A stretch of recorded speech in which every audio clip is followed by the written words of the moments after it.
செங்கடல் பிரிந்தது, அடிமைகள் கடந்து சென்றார்கள், பேரரசு பின்னால் மூழ்கியது. ஆனால் உண்மையான கதை அதற்கு பிறகுதான் ஆரம்பமானது. இது ஒரு தப்பிப்பு பயணம் அல்ல, ஒரு தேசம் உருவான வரலாறு.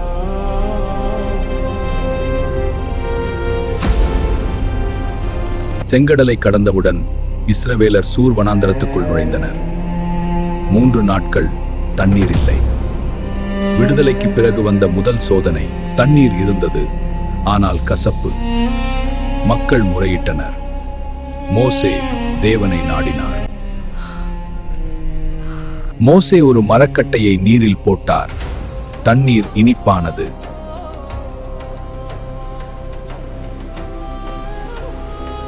சீன் வனாந்தரம். வெயில் கொளுத்தியது, பாதங்கள் சோர்ந்தன, உணவு முடிந்தது. இஸ்ரவேலர் வனாந்தரத்தில் பயணம் செய்து கொண்டிருந்த போது அமாலேக்கு மக்கள் திடீரென தாக்கினர். ஆண்களை தேர்ந்தெடுத்து அமாலேக்குடன் போரிடு. நான் தேவனுடைய கோலை கையில் பிடித்து மலையின் மேல் நிற்பேன். ஆம், இது வெறும் வாள்களின் போர் இல்லை, இது விசுவாசத்தின் போர்.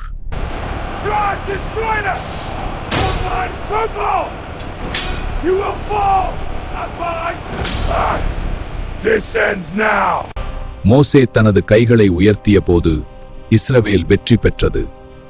அவர் கைகளை கீழிறக்கினால் அமாலேக்கு முன்னேறியது. போர் நீண்டது. மோசே கைகள் சோர்ந்தது. ஒரு பக்கம் ஆரோன், மற்றொரு பக்கம் ஹூர் மோசேயின் கைகளை தாங்கினர்.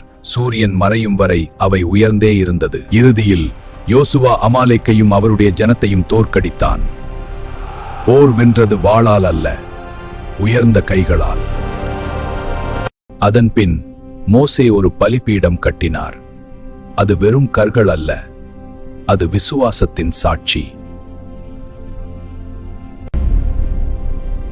அதற்கு பெயர் வைத்தார் யெகோவா நிசி.